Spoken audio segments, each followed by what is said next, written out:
Hello बच्चों, स्वागत है एक बार आप सभी का फिर से हमारे YouTube चैनल स्टडी सर्किल पे।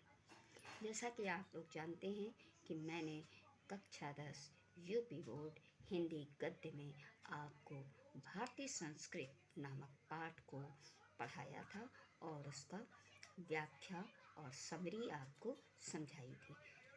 तो नेक्स्ट पार्ट में उसी बचे हुए शेष भाग को मैं आज आप लोगों के समक्ष लेकर आई हूँ। मैं बचे हुए अंशों की व्याख्या और उससे संबंधित प्रश्न उत्तर को बताऊंगी। आइए सबसे पहले देखते हैं कि आगे इस पाठ के लेखक जो डॉक्टर राजेंद्र प्रसाद जी हैं वो क्या बताते हैं भारतीय संस्कृत के बारे में, जो कि हमारे भारत के लिए एक गौरव है, जिस पे हर भारतीय को गर्व है और वो सिर उठाकर कहीं भी रह सकता है, जा सकता है और बड़े ही गर्व के साथ ये कह सकता है कि हम भारतीय हैं। इससे पहले बच्चों, यदि मेरे चैनल पे नए हो तो चैनल को सब्सक्राइब अवश्य करें, शेयर करें और लाइक करें। आइए अब देखते हैं आगे का शेष पार्ट मैं आप लोगों को बताने जा रही हूँ। अहिंसा का दूसरा नाम या दूसरा रूप त्याग है और हिंसा का दूसरा रूप या दूसरा नाम स्वार्थ है, जो प्रायः भोग के रूप में हमारे सामने आता है। पर हमारी सभ्यता ने तो भोग भी त्याग ही से निकाला है, भोग भी त्याग में ही पाया जाता है। श्रुति कहती है तेन त्यक्तेन भुज्जी था। इसी के द्वारा हम व्यक्ति के व्यक्ति बीच का विरोध, व्यक्ति और समाज के बीच का विरोध, समाज और समाज के बीच का विरोध, देश और देश के बीच के विरोध को मिटाना चाहते हैं। हमारी सारी नैतिक चेतना इस तत्व से ओतप्रोत है। इसीलिए हमने भिन्न भिन्न विचारधाराओं को स्वतंत्रता पूर्वक पनपने और भिन्न भिन्न भाषाओं को विकसित और प्रस्फुटित होने दिया। भिन्न भिन्न देशों के लोगों को अपने अभिन्न भाग से मिल जाने दिया। भिन्न भिन्न देशों की संस्कृतियों को हम अपने में मिलाया और अपने को उनमें मिलने दिया और देश को विदेश में एक सूत्रता, तलवार के जोर से नहीं बल्कि प्रेम और सौहार्द से स्थापित की। दूसरों के हाथों और पैरों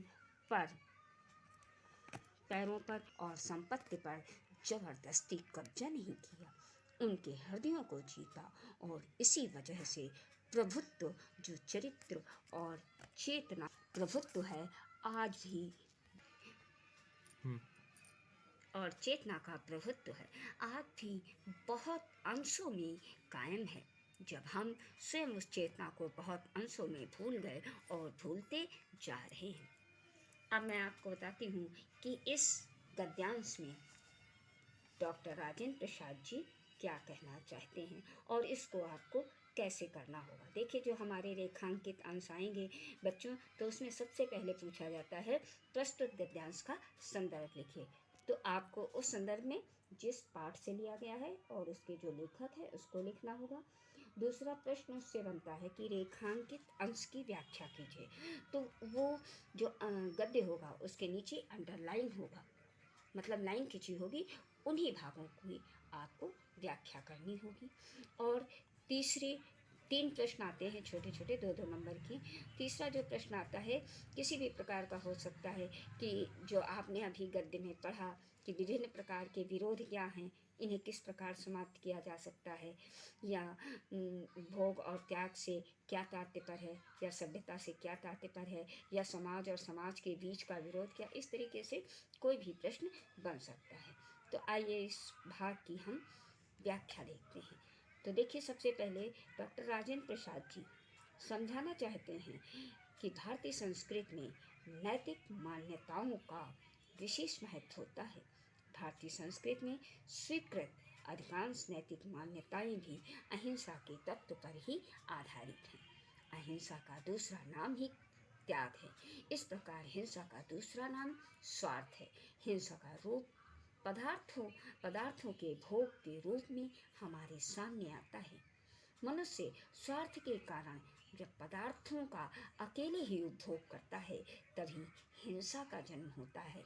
अर्थात वो जो चीज़ है उसको स्वयं हड़पना चाहता है, किसी के साथ बांटना नहीं चाहता है, और जब ऐसा कोई वाकया होता है तभी हिंसा का जन्म होता है। भारतीय संस्कृति में त्याग और भोग का समन्वय है। जब तक हम किसी वस्तु का त्याग नहीं करेंगे तब तक दूसरा उसका उपभोग नहीं कर सकता। इस प्रकार त्याग से ही भोग की प्राप्ति होती है। ये हमारे गद्य की व्याख्या थी। आगे अब दूसरा खंड देखते हैं। जो प्रमुख गद्य खंड होंगे मैं उनकी व्याख्या समझाती जाऊंगी। आप पुनः अपनी पुस्तक में ध्यानपूर्वक देखें। वैज्ञानिक और औद्योगिक विकास के उद्दंड परिणामों से अपने को सुरक्षित रखकर हम उनका उपयोग अपनी रीत से किस प्रकार करें, इस बारे में दो बातों का हमें बराबर ध्यान रखना है। पहली बात तो ये है कि हर प्रकार की प्रकृतिजन्य और मानवकृत विपदाओं के पड़ने पर भी हम लोगों की सृजनात्मक शक्ति कम नहीं हुई है। हमारे देश में साम्राज्य बने और मिटे, विभिन्न संप्रदायों का उत्थान पतन हुआ, हम विदेशियों से आक्रांत और पद दलित हुए।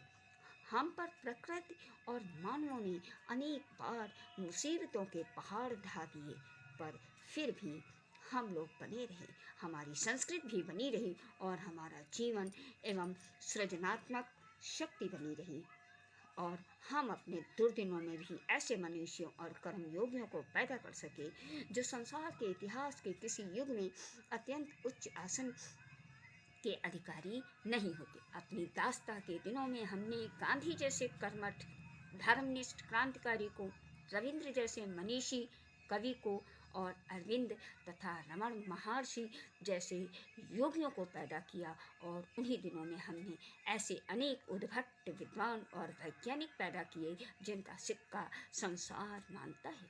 जिन हालातों में पढ़कर संसार की प्रसिद्ध जातियां मिट गईं, उनमें हम न केवल जीवित ही रहे वरन अपने आध्यात्मिक और बौद्धिक गौरव को बनाए रख सके। उसका कारण यही है कि हमारी सामूहिक चेतना ऐसे नैतिक आधार पर ठहरी हुई है जो पहाड़ों से भी मजबूत, समुद्रों से भी गहरी और आकाश से भी अधिक व्यापक है। आइए इस खंड में देखते हैं कि डॉक्टर राजेंद्र प्रसाद जी आगे क्या कहना चाहते हैं। सबसे पहले डॉक्टर साहब बताना चाहते हैं कि किस तरीके से हमने अपने बुरे वक्त में भी अपनी संस्कृति को मिटने नहीं दिया और उसको किस तरीके से कायम रखा। प्रसाद जी कहते हैं, उनका मानना है कि जिस प्रकार की भी परिस्थितियां, प्रतिकूल परिस्थितियों में भी विश्व की अनेक जातियां प्रायः समाप्त हो गईं, उसी प्रकार की प्रतिकूल परिस्थितियों में हमने अपने आध्यात्मिक एवं बौद्धिक गौरव को भी बनाए रखा। इस विशिष्टता का मुख्य कारण ये है कि हमारी सामूहिक चेतना का आधार सुदृढ़ निकला नैतिकता है। हमारी नैतिक चेतना पहाड़ों के समान मजबूत, समुद्र से भी गहन तथा आकाश से भी अधिक व्यापक है। इन्हीं गुणों के आधार पर आज हमारी भारतीय संस्कृति महान है, जिसके कारण हमारे देश के अपने बुरे दिनों में भी विश्वविख्यात महान व्यक्तियों को जन्म दिया। परतंत्रता दास्ता के दिनों में भारत ने महात्मा गांधी, रविन्द्रनाथ टैगोर, महर्षि अरविंद आदि के साथ अनेक वैज्ञानिकों और विद्वानों को जो उच्च आसन के अधिकारी थे उनको जन्म दिया। ये हमारी भारतीय संस्कृति और धीरज धैर्य का ही परिणाम था।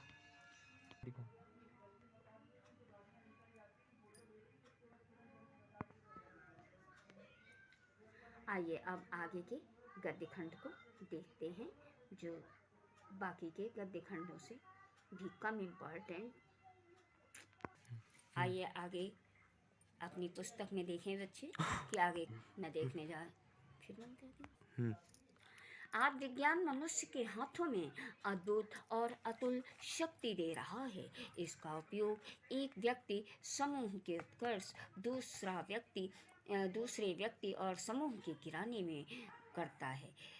इसीलिए हमें उस भावना को जागृत रखना है, और उसे जागृत रखने के लिए हमें कुछ ऐसे साधनों को भी हाथ में रखना होगा जो अहिंसात्मक त्याग भावना को प्रोत्साहित करें और भोग भावना को दबाए रखें। नैतिक अंकुश के बिना शक्ति मानव के लिए हितकर नहीं होती। ये नैतिक अंकुश, ये चेतना या भावना ही दे सकती है, वही उस शक्ति को परिमित भी कर सकती है और उसके उपयोग को नियंत्रित भी।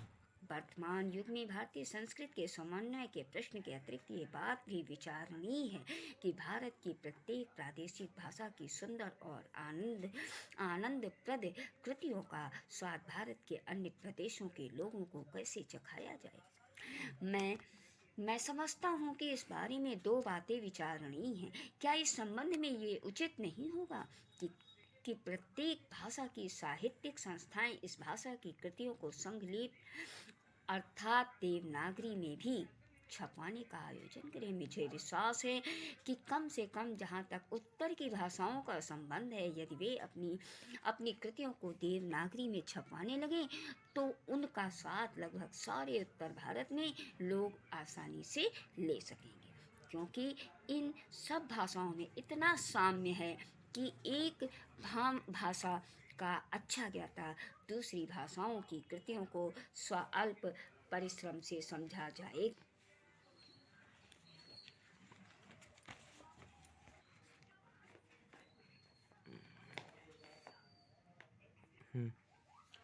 अब एक गद्यखंड मैं आपको और बताने जा रही हूँ जो काफ़ी इम्पोर्टेंट लाइन है।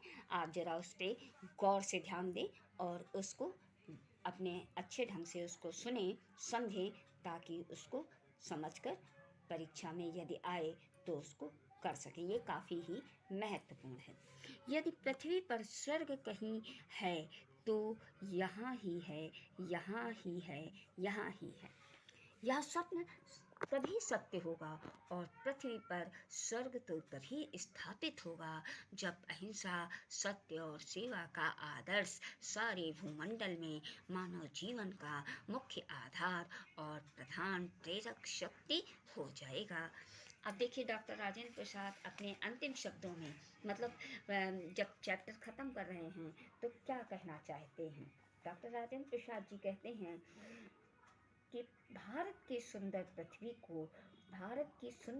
धरती को पृथ्वी का स्वर्ग कहा जाता है। समाज में भारत की सुंदर धरती को पृथ्वी का स्वर्ग कहा जाता है, परंतु आज समाज में जैसा वातावरण व्याप्त है उसे देखते हुए उसे पृथ्वी का स्वर्ग नहीं कहा जा सकता है। स्वर्ग की स्थापना तो सत्य, अहिंसा और निस्वार्थ सेवा की भावना से होती है। यदि हम वास्तव में इस धरती पर रहना चाहते हैं तो हमें इस बात का प्रयास करना चाहिए कि मनुष्य को जीवन की प्रत्येक सत्य, अहिंसा और सेवा भाव से प्रेरित हो। ऐसा करने पर संघर्ष, द्वेष की समस्या स्वतः समाप्त हो जाएगी तथा मानव जीवन आएगा।